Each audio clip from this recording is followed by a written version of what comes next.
Dios, que tenía un calendario lleno. Quería fabricar oportunidades y todo aquello que fabricamos con esfuerzo humano sabemos que no lleva la garantía de Dios. Yo conté esto en alguna ocasión. Pero Dios usó todo eso para trabajar en mí, para crucificar mis motivaciones equívocas, mi inseguridad. Era un tiempo que necesitaba, porque yo me estaba como haciendo o agarrándome de todos los halagos, de todas las cosas bonitas que me decían. Dicho esto, sé que alguna vez también te conté esta historia a continuación, pero voy a refrescarla a modo de introducción. Como sentía que la gente me decía cosas y yo era jovencito, yo recuerdo estar en un congreso enorme en Santiago de Chile, a los cuales a todos los chilenos les mando un saludo enorme. Cuando te invitan a un congreso de esos enormes con muchos oradores, tus motivaciones son puestas a prueba, porque en el juego de las comparaciones, mientras mejor le vaya al orador anterior, peor se ve uno. Y mientras peor le vaya a ellos, mejor se ve uno, en desmérito del resto. Ustedes dicen, ¿pero eso ocurre entre cristianos? No, pero ahí sí ocurrió. Porque un orador va detrás del otro. Y te guste o no, el público, cuando tenemos una jornada con varios oradores durante la mañana y luego por la tarde, el público suele comparar. Solemos comparar. Y decir cosas como, me gustó el predicador anterior, está muy ungido, muy lleno de Dios. A ver, ¿qué tal el que sigue? Entonces el que sigue tiene la presión de que el anterior hizo levitar a las suegras, sanó enfermos. Y uno dice, ¿qué hago? Las vuelvo a bajar a la suegra de vuelta, ¿qué hago? Y cada predicador que tomaba el micrófono de algún modo superaba las expectativas del orador anterior. En aquel entonces yo era bastante inmaduro, demasiado inseguro. No quería que a los demás les fuera demasiado bien. Que Dios los bendijera, pero no para decir, qué bruto, cómo los bendice. Que los bendijera nomás. Porque me dejaba mal parado. No quería estar a la sombra de nadie. Y menos sumado al aditamento, que era el más joven de todos los predicadores. Y además yo me estaba, insisto, alimentando con los elogios de la gente. Entonces llegó mi turno. En ese entonces se llamaba el teatro... No, tenía otro nombre, o quizás se llamaba el Teatro Monumental de Chile. Sabrán los queridos chilenos de dónde hablo, ¿no?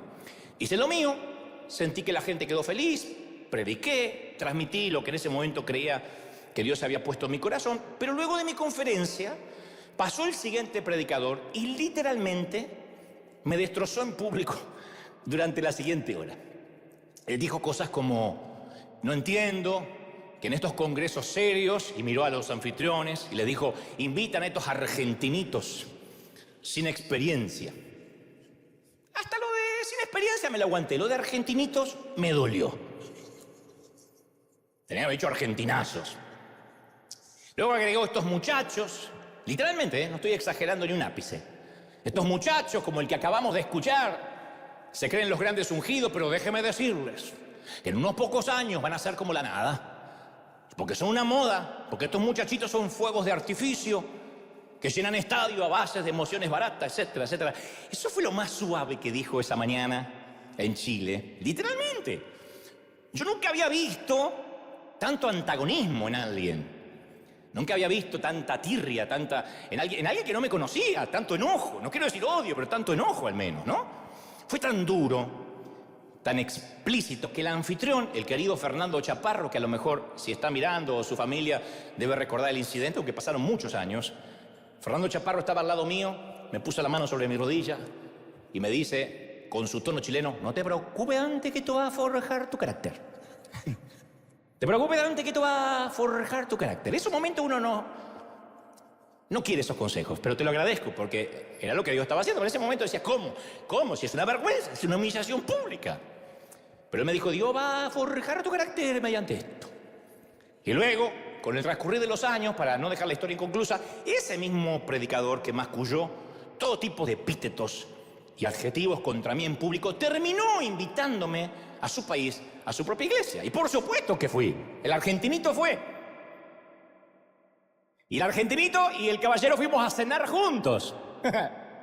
Bueno, a este caballero no lo voy a mencionar por razones obvias, pero sí fuimos a cenar, ¿no?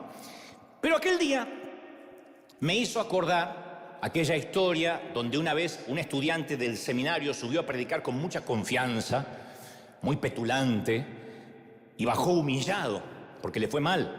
Y ahí estaba el príncipe de los predicadores, Spurgeon, que le dijo, si hubieses subido como bajaste, habrías bajado como subiste.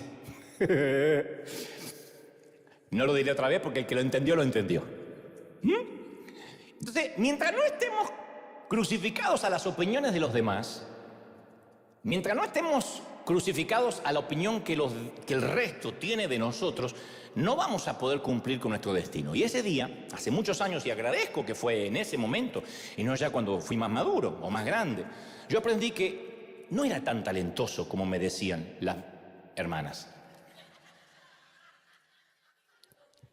Que sin la bendición de Dios no podía hacer cualquier cosa. Y aquellas palabras amargas ese día de aquel predicador traspasaron mi corazón. Y regresé a Argentina desdeñado, abochornado, devastado, muy avergonzado. Y aún así fue una suerte de serendipia. Serendipia es cuando uno encuentra algo que no estaba buscando mientras buscaba otra cosa. Yo estaba buscándole al lago de la gente y encontré otra cosa. Por eso digo, fue una serendipia. Fue encontrarse con algo distinto a lo que yo estaba buscando. Y tenía que pasar esa prueba antes de avanzar a la siguiente fase en el camino hacia mi destino. Y me da mucho gusto que Dios no nos reprueba para siempre. A veces imagino, ¿qué tal si ese día Dios hubiese dicho reprobado? Este tipo no sirve. Porque en cuanto lo humillaron en público, se desbastó. Y ya no quería seguir predicando. Yo tendría 0 y tendría un reprobado, una F en todas las páginas de mi vida.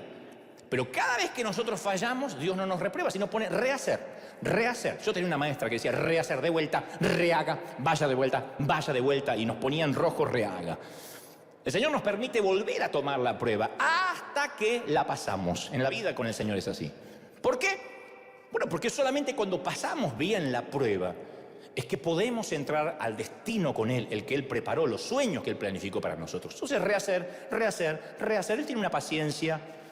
Dios usó a aquel predicador para enseñarme que Él no podía confiar en mí, que no me iba a dar Dios más responsabilidad si mi vida estaba fundada en la opinión de la gente, para bien o para mal. No me puede elevar un elogio y destruir una crítica porque Dios no me puede dar entonces mayor responsabilidad. Si Dios algún día iba a confiarme más, debía forjar un carácter fuerte, por lo menos en lo que respecta a la mirada ajena. Y Él conoce los sueños, conoce las visiones que nos da y sabe el carácter que se necesita para cumplir la obra que nos da. Él te da un sueño y sabe que para eso se necesita un carácter para poder atravesarlo. Entonces puede que tengamos grandes sueños en nuestros corazones, insisto, que Dios mismo colocó allí, pero sin el carácter forjado, sin el carácter labrado por el Espíritu Santo, no vamos a llegar muy lejos. Y yo no era el primer joven que se encontraba aparentemente desviado de un sueño de Dios y con un carácter endeble. No, yo voy a las Escrituras y hace miles de años un joven llamado José también recibe un sueño, una epifanía. Tiene un encuentro con Dios que le cambia la vida. Y la historia está registrada en Génesis 37, que describe cómo José recibe ese sueño, el sueño de Dios, y cómo lo manejó a continuación. Y es fascinante, yo sé que la historia algunos la han escuchado desde niños, otros se desayunan con la historia por primera vez, pero es fascinante por lo menos algunos detalles. José, dice el Génesis, cuando tenía 17 años, más inmaduro de cómo Dios me encontró a mí, 17 años apacentaba el rebaño con sus hermanos. Entonces dice la palabra que José trajo, es la primera vez que aparece José y los hermanos en la Biblia, José trajo a su padre malos informes sobre sus hermanos, o sea que era alcahuete también. Chupa media del padre, como dicen en algunos países. Y entonces amaba Israel a José más que a todos sus hijos, porque era el hijo de la vejez. Y como era el hijo de la vejez, lo amaba y le hizo una túnica Hugo Boss de muchos colores. Y vieron sus hermanos, y pues tenía buen gusto el papá de José, y vieron sus hermanos que su padre lo amaba más que a todos sus hermanos, lo amaba por encima del resto. Acá en la Biblia no es elegante para decirlo, porque cualquier padre diría, no, yo amo a todos los hijos por igual. Es como decía mi mamá siempre, yo amo a todos por igual. Mentira, la vieja siempre estaba con mi hermano, pero por lo menos es elegante, ¿no? Para hacer política. Acá la Biblia no es políticamente correcta, dice, no, amaba a José por encima de sus hermanos, por eso lo odiaban y no podían hablarle amistosamente. O sea que cada vez que le hablaban, le ladraban a José. Y luego agrega las Escrituras, y José tuvo un sueño. Cuyos hermanos no le hablaban nunca amablemente, tuvo un sueño y cuando lo contó a sus hermanos, ellos lo odiaron aún más. Entonces, a pesar de que José, tenía 17 años cuando recibe su sueño, no obstante, no alcanza a cumplir ese sueño que Dios le da hasta que tiene 30. Desde los 17 hasta los 30 pasaron 13 largos años en que José recién empezaría a dar los primeros pasos del sueño que Dios le dio hacia su destino. Dios tenía que tratar con el corazón de este muchacho antes de que cumpliera el sueño que Dios le había dado.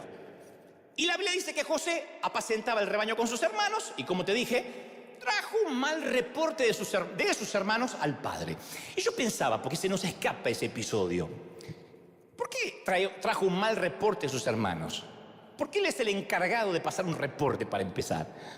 Yo no digo que los hermanos de José no eran exactamente perfectos, yo no digo que no se merecían el mal reporte, pero esto revela parte del carácter de José, que de alguna manera él se sentía calificado para hacer este tipo de juicio de valores respecto de sus hermanos.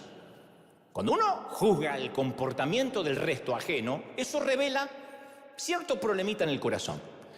Cuando uno continuamente está mirando cómo se comporta el otro y lleva y trae, es porque hay algo en el corazón. Y Dios tenía en mente, se me ocurre a mí, un gran destino para José. Y Dios sabía que esa actitud tenía que irse si José iba a tener éxito. Porque la Biblia, yo digo siempre, tiene cierta economía espiritual. No hay nada acá que Dios lo pone por las dudas o para rellenar o para agregar un par de páginas. Todo tiene cierta economía, se llama economía creativa. Nuestro cuerpo tiene cierta economía creativa, no te da un riñón por las dudas. Si el corazón se te arruina y se te tapan las arterias, empieza a usar el que tienes de repuesto. No hay nada de repuesto en nuestro cuerpo, todo tiene una economía creativa que debemos cuidar. No tenemos nada que sobre, y en las Escrituras tampoco nada sobra. Y si lo primero que aparece acerca de José es que él trajo un mal reporte de sus hermanos, es porque Dios quiere que lo sepamos. Entonces yo me pregunto si este era un alcahuete, si este era un chismoso del padre, ¿por qué Dios le daría un sueño tan grande a alguien tan joven? ¿Por qué Dios no esperó a que fuera un poco mayor, o un poco más sabio, o un poco más maduro, quizá? Y a mí se me ocurre que Dios lo moldeó a Josué por años para que él estuviera con el carácter necesario para alcanzar ese sueño. Porque nunca hay que olvidarse de la promesa de Filipenses 1:6. El que comenzó en vosotros la buena obra, la perfeccionará hasta el día de Cristo Jesús. Él no te deja. Alguien tiene que aplaudir más que eso si dice, sí, Él está tratando conmigo. ¡Aleluya! Él no te deja. No nos deja hasta que no haya terminado. Ahora, a veces parece que estamos atrapados entre un sueño que Dios nos da y el destino. Entonces ahí es cuando uno dice, ¿por qué estoy atrapado? ¿Por qué si tengo un sueño? ¿Por qué siento que Dios me inspiró, me equipó, me da tanto deseo de hacer cosas y todavía no las estoy haciendo? Parece que uno queda atrapado en el tiempo, en un bucle de tiempo. Pero no es que estamos atrapados, sino que Dios está trabajando en nuestro corazón y nuestro carácter. Y vamos a seguir pasando determinadas pruebas de manera crónica y repetitiva, solo que en niveles diferentes de la vida. Es similar a las matemáticas en la escuela. Las matemáticas, uno las rinde en 3er grado, hace la prueba y dice, bueno, ya nunca más voy a estudiar matemáticas. No, en 4º grado vuelve matemáticas. En 5º grado regresa matemáticas y cada vez más difíciles. Con esas cuentas y esos problemas que nunca yo pensé que me iban a servir para algo y de hecho nunca me sirvieron para nada. Nunca entendí en qué me sumaría en la vida, se van a revolcar mis maestras en la tumba, pero ¿de qué serviría en la vida aprender un problema de regla de 3 compuesta? Pero bueno, tenía que estudiar. Y yo decía, ya terminé matemáticas, y en 6º grado volví a matemáticas. ¿Por qué? Porque en diferentes niveles uno va aprendiendo otros conocimientos. Entonces la buena noticia es que cada vez que pasamos una prueba con Dios, recibimos un nuevo nivel de responsabilidad, un nuevo desafío en cuanto a lo que Dios nos confía. ¿Me están siguiendo, sí o no? A medida que vamos pasando. Pero con cada nuevo nivel de responsabilidad enfrentamos un nuevo nivel de prueba en el área del orgullo, en el área del carácter. Por eso hay un pequeño consejo que aprendemos de la vida de José. Cuando recibes un sueño de Dios, lo primero que tienes que hacer, no hagas como José o como este servidor, cierra la boca, no lo cuentes. Cuando Dios te dé un sueño, te lo voy a decir en español del Cervantes, cierra la jeta. Dile al que está a la derecha y a la izquierda, cierra la jeta si Dios te dio algo. No lo cuentes. No lo cuentes. José cometió el error de contarle a los hermanos y los hermanos lo odiaron aún más. Dice que lo odiaban por causa de sus sueños y de sus palabras. De sus sueños y de sus palabras. O sea, no eran solamente los sueños de José lo que alteraba, lo que ofendía a los hermanos, sino la manera en que hablaba de esos sueños. Para el que no conoce la historia, José tiene unos sueños donde aparentemente la metáfora es que sus hermanos y sus padres se inclinaban ante él. Cosa que iba a pasar cuando él luego estuviese en el segundo lugar al lado del faraón. Pero él lo cuenta y lo habla. Era bocón porque tenía algo de sangre hispana, José, lo cuenta y dice, no sabes lo que Dios me va a dar. Entonces, y eso hizo que lo odiaran más. Si queremos avanzar hacia nuestro destino, cosa que yo aprendí tarde, uno tiene que aprender a cerrar la boca, que es la prueba más difícil. Es lo más difícil. El problema parece que está centrado en la boca, pero en realidad empieza en el corazón. Porque Jesús dijo en Mateo 12:34, porque de la abundancia del corazón habla ¿qué? La boca. Y en Mateo 15:18 dice, pero lo que sale de la boca proviene del corazón. Y eso es lo que contamina al hombre. De modo que si tenemos problemas con lo que sale de nuestra boca, necesitamos echar un vistazo dentro de nuestro corazón, no es solo la boca. Porque si el orgullo está en nuestro corazón, tarde o temprano va a encontrar la manera de salir por la boca. Y se va a notar, porque somos seres comunicacionales. Entonces, una razón por la cual tenemos esa tendencia al orgullo es que a veces intentamos tratar con el fruto en lugar de llegar a la raíz. Cuando vemos el fruto del orgullo, cuando vemos que metemos la pata, sí, somos tocados por Dios, sacamos unas tijeras y podamos las hojas, quizá arrancamos alguna que otra ramita y decimos, me tengo que cuidar de no decir. Le conté al padrino que me compré una camioneta y mirá la cara que hizo, la próxima vez me callo la boca. Le conté a fulanito que Dios me bendijo con una casa y me miró con una cara de asco, no sé, lo tenía que haber contado, ¿para qué lo puse en Instagram? Y creemos que es cambiar un modo de vida, cambiarle el fruto. Pero si no tratamos con la raíz, va a continuar apareciendo en nuestras vidas, retrasando nuestro destino. Hay una raíz de orgullo que tiene que ser podada. De otro modo, vamos a seguir luchando en ese área. La raíz es la inseguridad. Cuando yo comencé, no era orgulloso, era inseguro. Y la inseguridad se ve como orgullo. Yo quería recibir halagos no porque era un orgulloso, aunque ustedes digan, y sí, argentino. No, yo quería recibir halagos porque era inseguro. Sé que los argentinos tenemos fama de agrandados, pero no crean eso.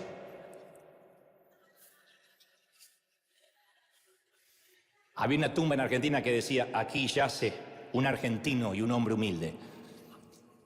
Y un mexicano dijo, mirá, entierran dos tipos a la vez en la misma tumba acá. Pues yo no era orgulloso, es inseguro.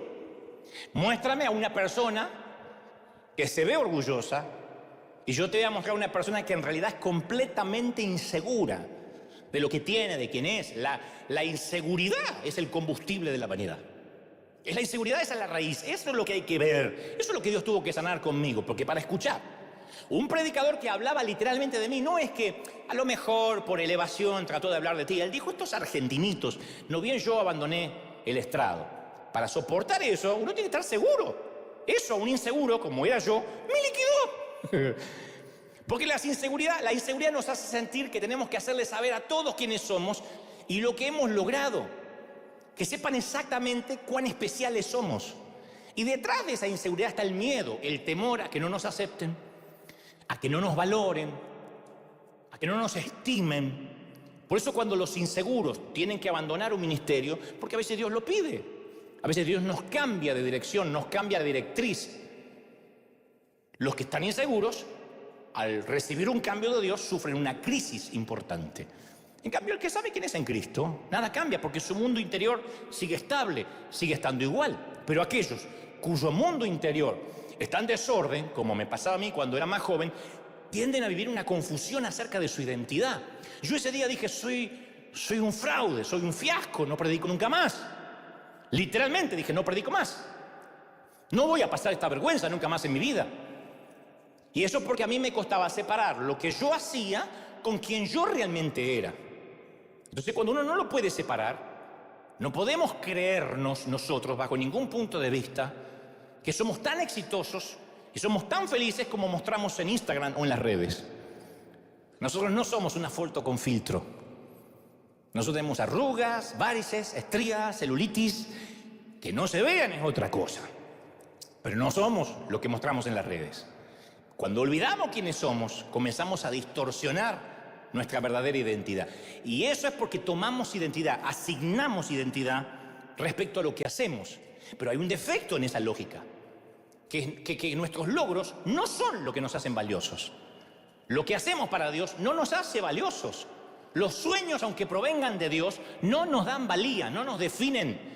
Lo que nos define es que somos hijos del Rey comprados por la sangre de Jesucristo. Hagamos o no hagamos. ¿Lo crees de verdad, sí o no?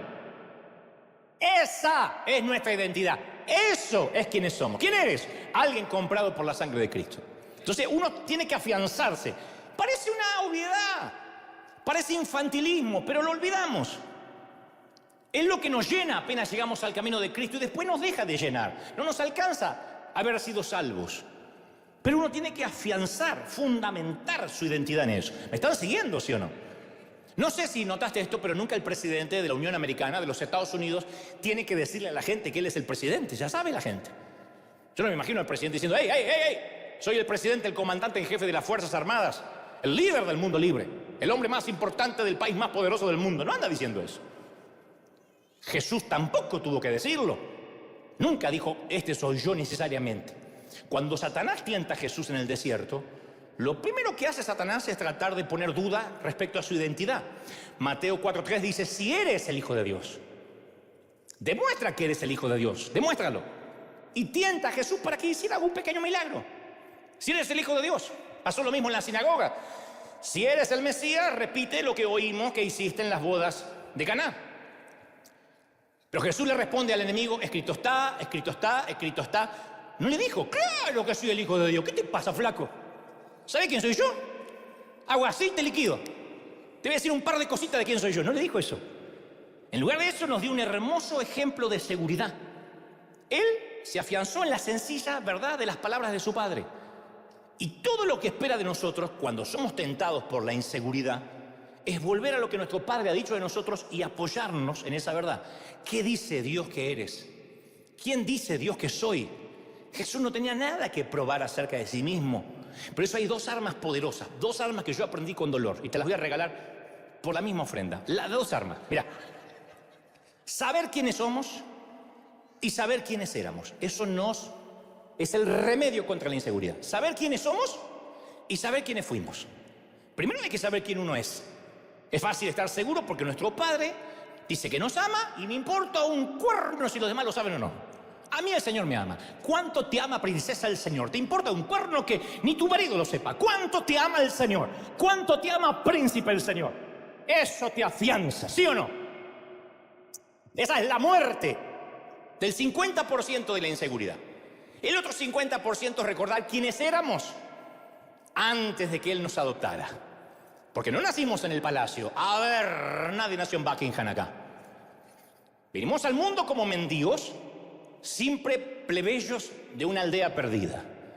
Pero el rey nos vio por la ventana de su castillo, se enamoró de nosotros, se vistió como un indigente, se metió en la aldea para ganar nuestros corazones. Y cuando ganó nuestro corazón, nos llevó adoptados al castillo como hijos de Dios para siempre. Entonces esto me lleva a la conclusión de que sin Él tampoco somos nada. ¿Está claro? Sin Él no somos nada. Jesús lo dejó claro en Juan 15:5. Separados de mí, nada podéis hacer. Nada. Está bien, te diré quién eres, pero recuerda que sin mí tampoco eres. Y eso termina de quitar la inseguridad. Dos verdades que me dan una sensación de seguridad increíble. Yo digo, yo sé quién soy en el Señor, pero cuando me empiezo a sentir el tapón del océano, o la última Coca-Cola del desierto, Dios me dice, recordá, flaco, quién eras. Porque yo soy el que te di la nueva identidad. Entonces es maravilloso, porque a partir de que uno sabe de dónde viene y hacia dónde va y quién es, mientras tanto, uno puede llegar a un lugar lleno de extraños y no sentir la necesidad de demostrar quién es.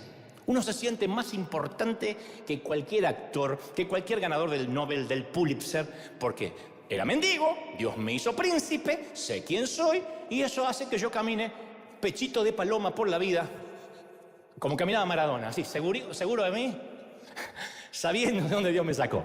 Entonces, no tenemos que buscar el sueño, sino al dador del sueño que nos da la identidad. Y cuando uno tiene identidad se sana, la inseguridad se va. Porque cuando uno se enamora del sueño, te diré lo que pasa. yo me había enamorado del sueño, y cuando uno se enamora del sueño, uno va a pasar una larga temporada, long time. Me siento Maldonado metiendo palabritas en inglés. Salud. Vamos a pasar una larga temporada en el pozo. Oigan, vamos a pasar una larga temporada en el pozo, cuando uno en la cisterna, cuando uno se enamora de los sueños. Porque Génesis 37:17 dice, cuando ellos lo vieron de lejos, los hermanos, el padre manda a José y dice, anda a ver tus hermanos qué están haciendo, tráeme un reporte. Y este dice, sí, ya va a traer. Cuando ven de lejos, tramaron contra él para matarlo. Y se dijeron unos a otros, ahí viene el soñador. Así que vamos a matarlo, vamos a arrojarlo a uno de los pozos y diremos, una fiera lo devoró. Después interviene otro hermano llamado Rubén y le dice, no lo matemos. Vamos a hacerle creer a papá que está muerto, pero no le quitemos la vida, tráigalo en el pozo. Y yo siempre he escuchado cómo se ha demonizado a los hermanos de José, porque arrojaron al niño en un pozo. Pero dicen que es sinvergüenza, qué canallas. Y no desestimo lo que hicieron. Estoy consciente que le tenían envidia. La envidia es como la mujer que ronca, más vale despertarla que sentirla.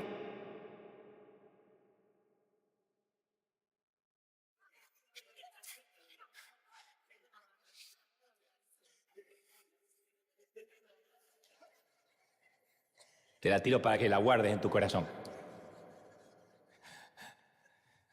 La envidia concluye en, esta persona tiene lo que yo quiero.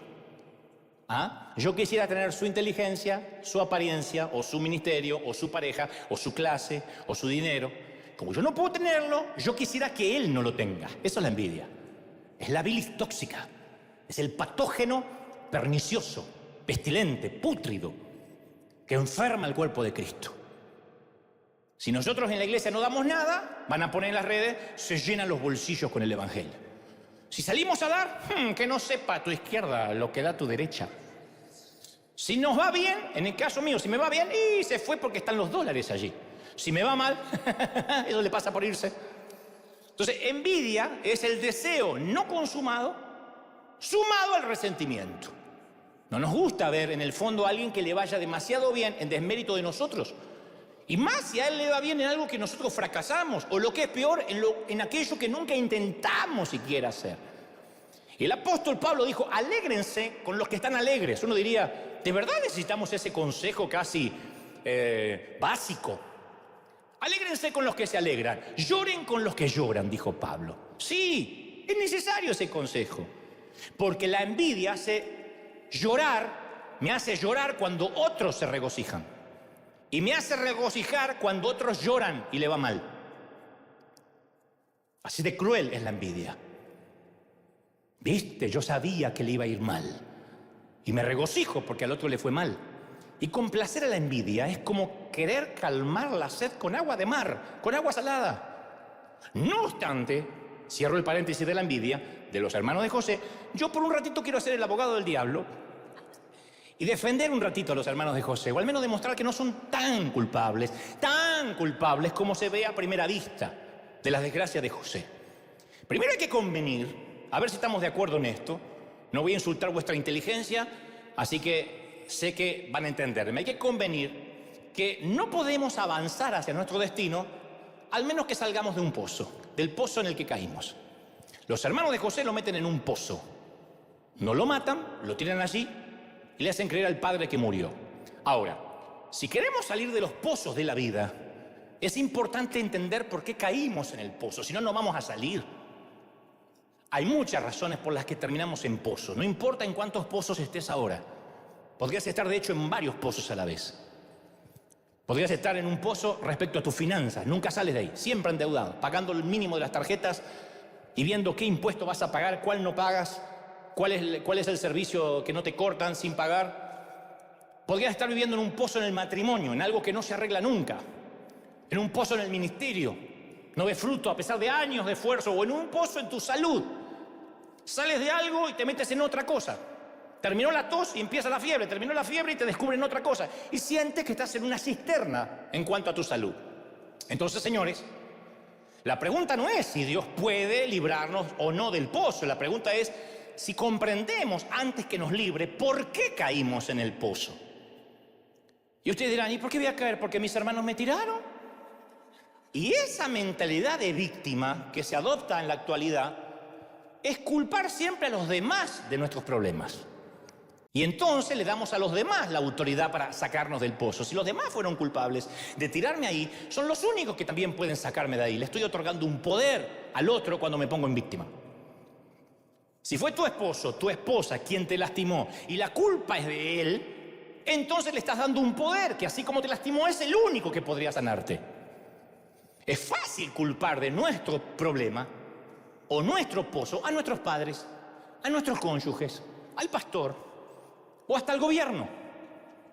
Mira, la mayoría tuvimos una infancia difícil. Y si tus padres te rechazaron cuando eras un bebé, hay un momento que uno tiene que decir, bueno, mira, lo siento mucho, pero ya está. Hay un momento que uno tiene que superarlo. No puede llorar toda la vida, no me quisieron cuando bebé. Supéralo, es que apenas pasé los 54 y no lo puedo superar. Toda una vida.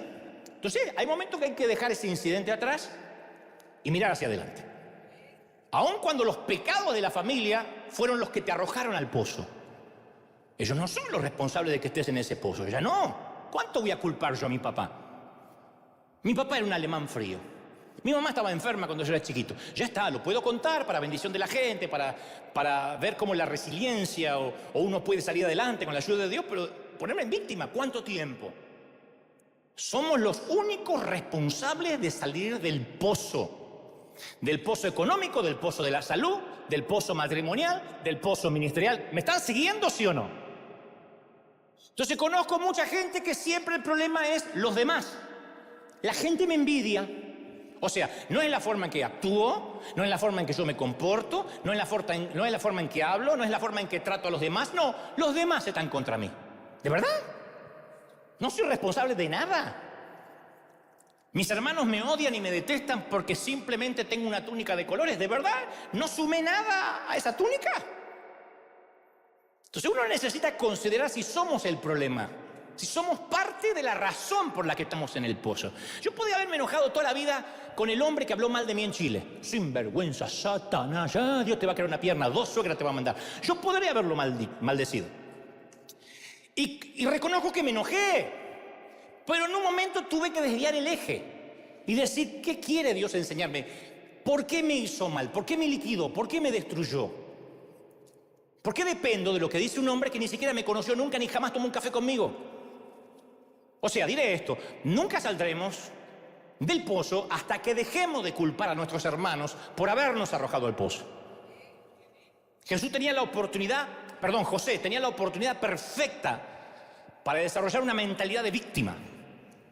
Porque él estaba tratando de obedecer a su papá cuando sus hermanos lo lanzaron a la cisterna. Y sabemos que sus hermanos lo envidiaban y lo odiaban. Correcto, así dice la Biblia. De manera que habría sido fácil que los hermanos de José cargaran con toda la culpa del incidente del pozo. Y habría sido muy fácil para José enfocarse solamente en los pecados de ellos y nunca echar un vistazo a su propio corazón.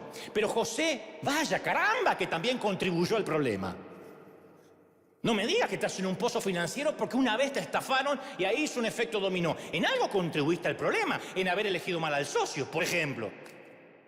Ay, no sabe lo que es mi ex. ¿Te pusieron una pistola en la cabeza para que te casaras con tu ex cuando no era tu ex? ¿O te gustó? Porque si no, la culpa es del ex. Hace 50 años que el tipo no está más contigo. Ay, pero él me cambió la vida. Ya está. No es tan poderoso, no es Iron Man. Ya está. Entonces, siempre me pregunté, ¿por qué? Por ejemplo, ¿por qué estaban los hermanos de José trabajando en el campo mientras José se quedaba en casa? Continuamente dice la Escritura, los hermanos de José trabajaban en el campo y él estaba en casa. Ay, porque era un nene, 17 años, pelos en las patas tenía el tipo, 17 años. ¿Qué estaba jugando con los jueguitos? Te voy a contar otro secreto que aprendí de la peor manera. El padre de José le había dado una túnica de muchos colores, porque era el favorito, ¿no? Y nuestro Padre, a cada uno, todos, nadie diga que no, también nos dotó con regalos, con ciertos talentos, con ciertos dones. Pero José empezó a hallar su identidad, que lo identificaba como el hijo favorito, en lugar de hallar su identidad en la relación que lo hacía el hijo favorito. Él asignó su identidad a la túnica. Como resultado, terminó perdiendo el regalo. Génesis 37, 17 dice que sucedió que cuando José llegó a sus hermanos, lo despojaron de su túnica de colores que llevaba puesta, lo tomaron y lo echaron en el pozo. Lo primero que hicieron, le despojaron el regalo del Padre. Y nosotros también, cuidado, podemos quedar atrapados en los regalos de Dios, atrapados en los regalos del Padre. Podemos empezar a encontrar nuestra identidad o sentido en el valor de ese regalo, en lugar de aquel que nos dio el regalo. Yo encontré, siendo muy jovencito, mi valía en servir a Dios. Pero no me importaba tanto Dios, me importaba más servirlo. El glamour, los elogios, los viajes que venían con eso. Yo me enamoré. ¿El regalo era genuino? Sí, el regalo era de Dios, yo no podía haber hecho nada sin él.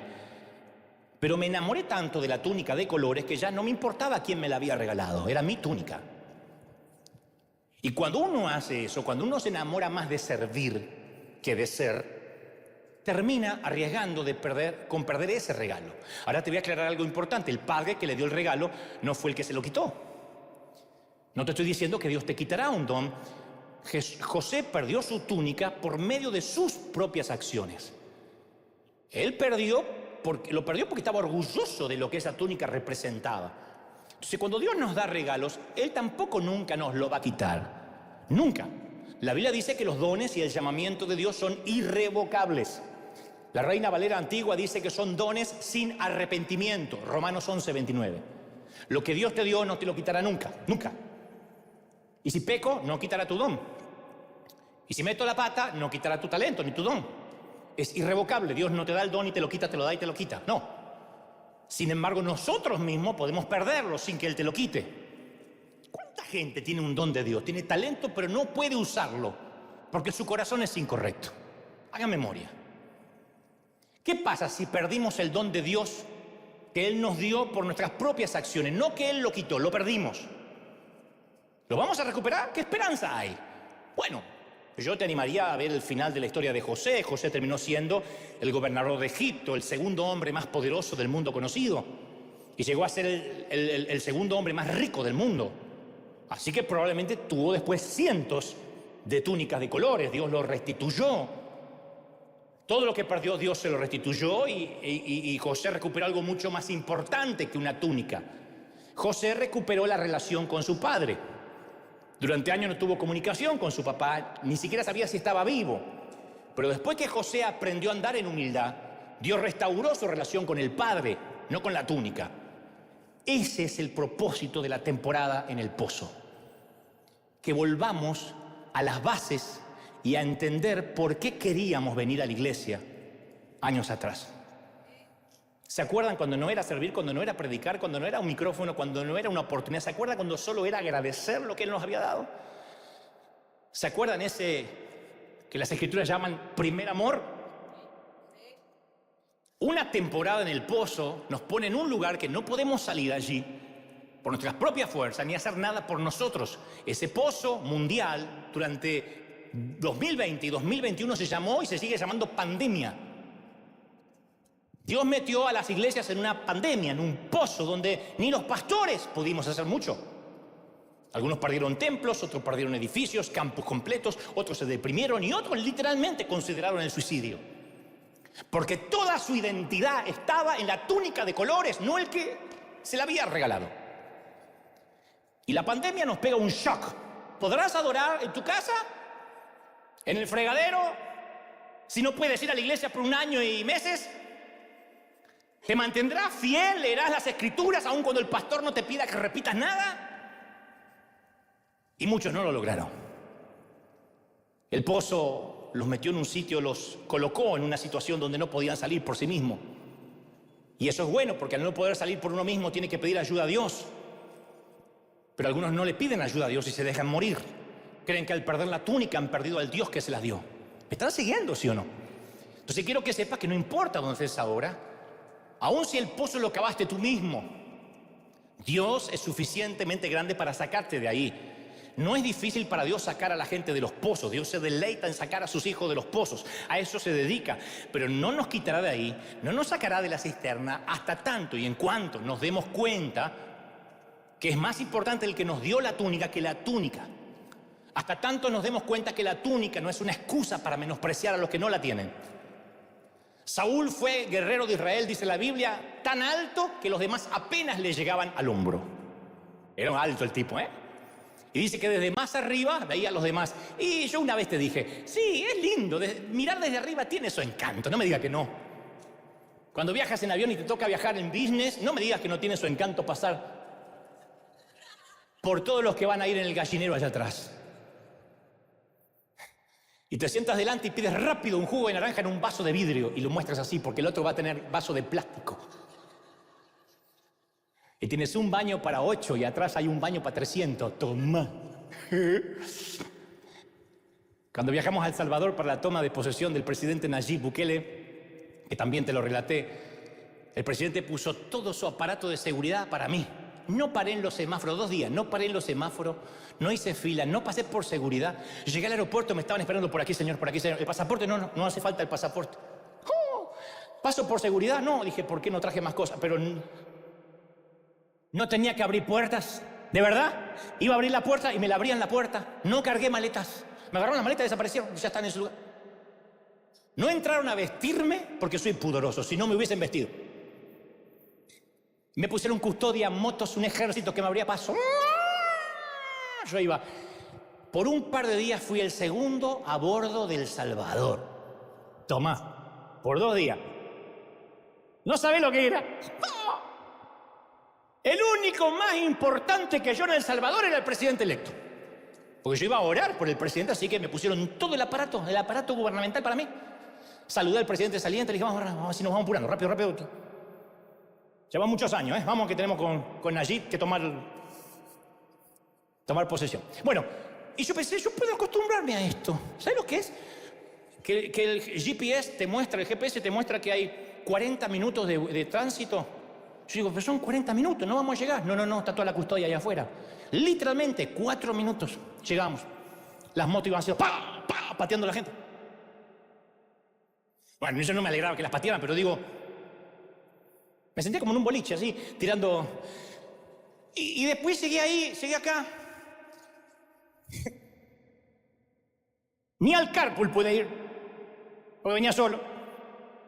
La carroza se me transformó en calabaza, en zapallo. Pero durante 2 días fue maravilloso mirar tan alto que los demás apenas me llegaban al hombro. Por eso entiendo por qué a los políticos les cuesta tanto soltar el poder. Y es maravilloso que el Padre nos regale una túnica de colores. Es maravilloso. Pero la arrogancia es un equipaje que no podemos llevar. Y conste, Dios no desaprueba la arrogancia, ¿eh? A Dios no le desagrada la arrogancia. Dios la aborrece. No es que la desaprueba, no te la recomienda, la aborrece. Lo que nos produce una comida llena de larvas es lo que la arrogancia le produce a Dios. La arrogancia y la soberbia aborrezco, Proverbio 8:13. Abominaciones a Jehová todo altivo de corazón, Proverbio 16:5. No os hagáis nada por vanagloria, Filipenses 2:3. Cesen las palabras de los arrogantes de vuestra boca, 1 Samuel 2:3. Dios resiste a los soberbios, 1 Pedro 5:5. Antes de la caída, la altivez, la arrogancia de espíritu, Proverbios 16:18. Jehová asolará la casa de los soberbios, Proverbios 14:25. No hay un solo episodio en que Dios diga, yo la tolero, yo entiendo, es una debilidad. Dios la aborrece. ¿Sabe por qué? Porque no hicimos nada que justifique nuestra arrogancia. Nada que justifique nuestra inmodestia, nuestra petulancia. No hicimos nada. Somos el mosquito que va en la oreja del buey y dice, estamos arando.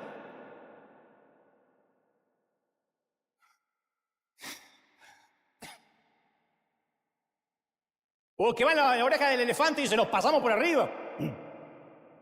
No le dan premios al lienzo que el pintor usa. No hay un Pulitzer para la tinta que utilizó el periodista. No hay diplomas para el escarpelo que usó el cirujano. Son instrumentos. Nunca le van a entregar un premio Nobel a un escarpelo, a un bisturí. ¿Por qué? Porque no somos merecedores del aplauso, somos los instrumentos. Y no es que Dios tiene un problema de ego, porque a veces lo pintamos como que a Dios le cuesta compartir su ego. Nosotros tenemos el problema de ego. 2 días yo estaba en El Salvador y me quería ser salvadoreño. Yo digo, yo nunca más tránsito. ¿Sabes lo que es nunca más tránsito? Decía, quiero tal cosa. Había 4 personas que me la traían. Maravilloso, 2 días. Y me sentía DiCaprio en el Titanic.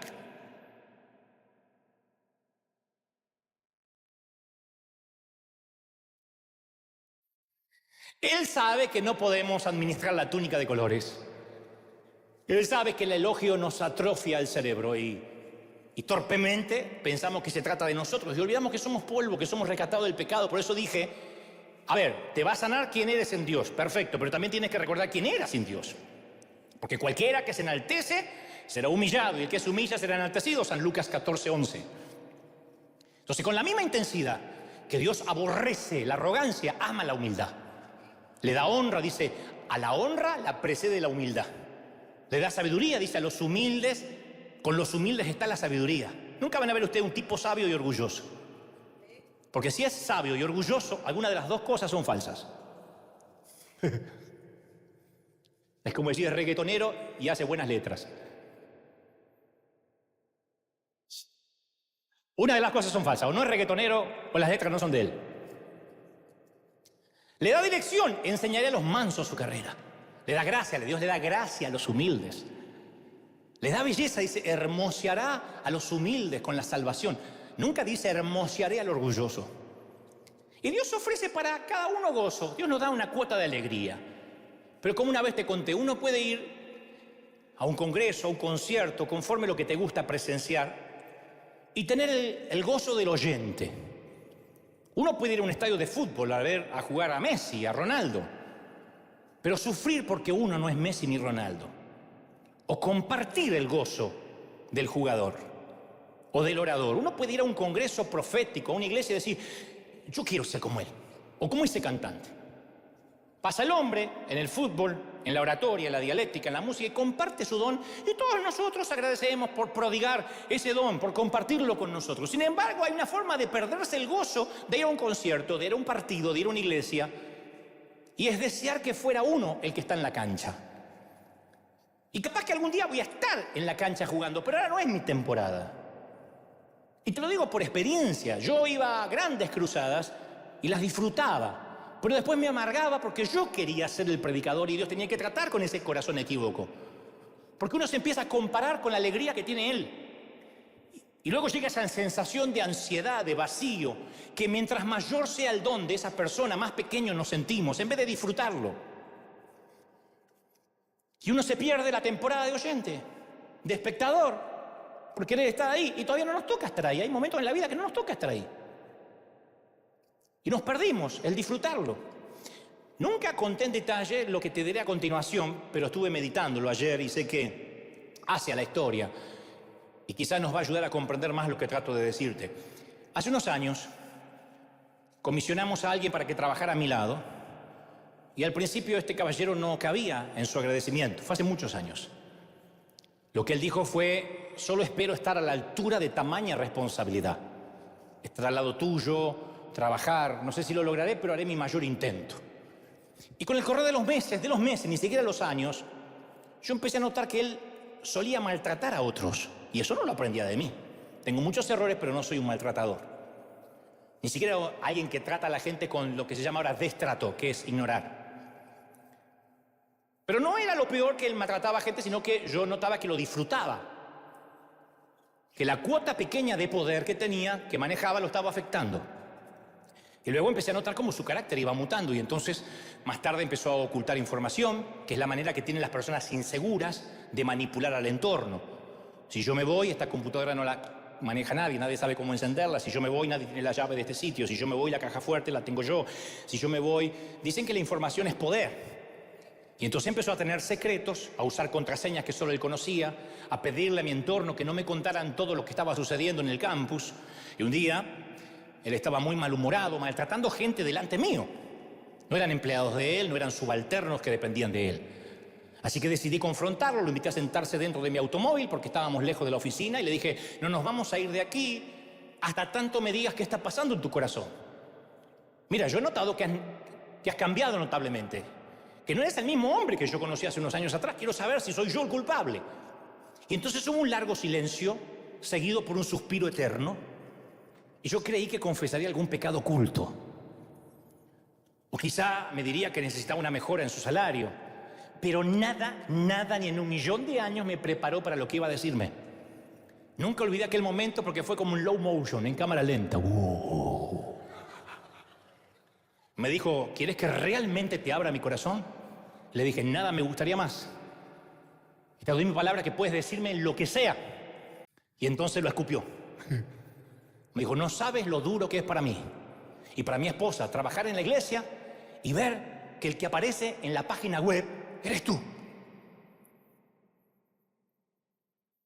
No estaba listo para eso. Y Dios sabe que estaba completamente absorto, pasmado. Nunca nadie me había planteado algo así, de esa índole. Le dije, pero vos sabés que te estoy pagando para que hagas tu trabajo, ¿no? ¿Estás consciente que además yo aquí soy el pastor? Perdón por ser tu pastor. Y él solo me repitió, mis parientes a veces me preguntan qué hago y no tengo nada para mostrarles. Tú no sabes lo duro que es que mi foto no aparezca en la web. Le digo, sí, aparecen varias fotos. No, en la página principal. Y ese día se rompió algo para siempre entre nosotros, porque ese mismo día supe que no descansaría hasta tener su propia foto, su propia página web, sus propias redes sociales. Me dijo, sueño con mi ministerio, yo tengo mi logo, tengo mi jingle, y solo temo que si abro mi iglesia, tal vez toda tu gente se vaya conmigo y no quiero hacerte eso. Era surrealista. Más un chiste malo que surrealista. Le dije, mi gente no es mi gente. Si Dios quiere que se vayan contigo o con Matusalén, que se vayan. Yo no morí por nadie. Yo no morí en la cruz por nadie, así que no es mi gente. No son mis hijos. Tenía un logo, un jingle y un corazón equivocado. Y la gran tragedia es que algunos prefieren ser la estrella de un equipo perdedor que el mediocampista de un equipo ganador. Cabeza de ratón en vez de cola de león. Increíble. Y se abren paso en su propio reino pigmeo liliputiense. Un sitio donde lo reconozcan, donde le den eso, le digan, ¡wow! ¡Qué túnica de colores que tienes! Lo honren, le agarran el maletín, le cuelguen el saco, le lleven el abrigo. Dios nos libre de ese estrechamiento neurótico de los soberbios. Por cierto, vanidad aparece 75 veces en la Biblia. Su uso mayoritario es Eclesiastés 28 veces, Salmos 10 veces, Isaías y Jeremías lo empatan 8 veces más.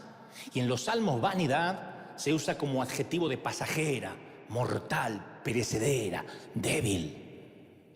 Por eso me viene a la mente la escena de la película de Al Pacino que interpreta a John Milton, o el mismísimo Lucifer, que luego de cuando parece que su víctima logra escapar de sus tentaciones, Al Pacino interpretando genialmente a Lucifer, mira a cámara, sonríe y dice, vanidad, definitivamente mi pecado favorito. Y creo que ese es el pecado favorito de Satanás, y que sí o sí, a través de una túnica de colores, de un halago, de una honra, logra penetrar. Por eso yo quiero que hoy demos gracias por las temporadas no de túnicas, las temporadas de pozos. Porque yo pienso que, en alguna parte de ese pozo, José tuvo que haber capeado. En algún lugar de ese pozo, José debió haber clamado a Dios con verdadera humildad, porque después de haber experimentado el pozo, José era un hombre cambiado. Algo le sucedió a José en ese pozo. En algún lugar de ese pozo, José debe haberse hecho responsable de sus propias faltas. En alguna parte de ese pozo, José debe haber tratado de salir y cuando vio que no podía, clamó con humildad.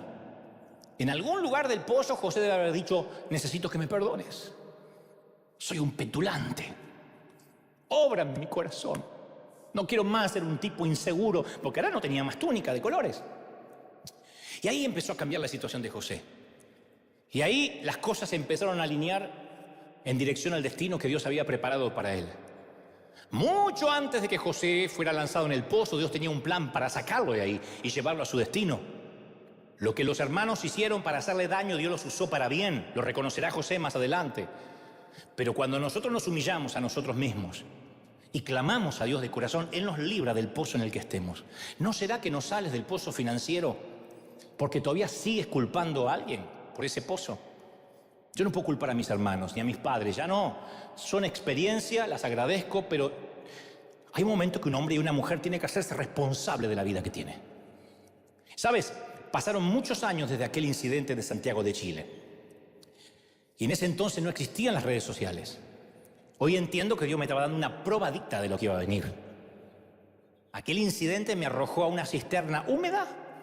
Por mucho tiempo me dejó sin aliento en el pozo durante una larga temporada. Y luego que dejé de culpar al predicador, que me humilló en público, comencé a indagar acerca de mi inseguridad. No crean que con ese incidente la inseguridad mía se fue. La rendí en primer grado, la rendí en segundo grado, luego en tercer grado, en cuarto grado y luego en la universidad y sigo rindiéndola. Cada vez lo hago más rápido. Pero Dios necesitaba sanar la inseguridad.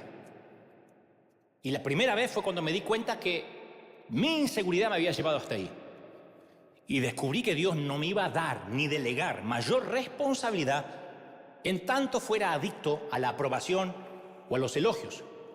Me enseñó que si vivía de los halagos, alguna crítica me iba a matar, porque le daría igual de importancia a cualquiera de las dos.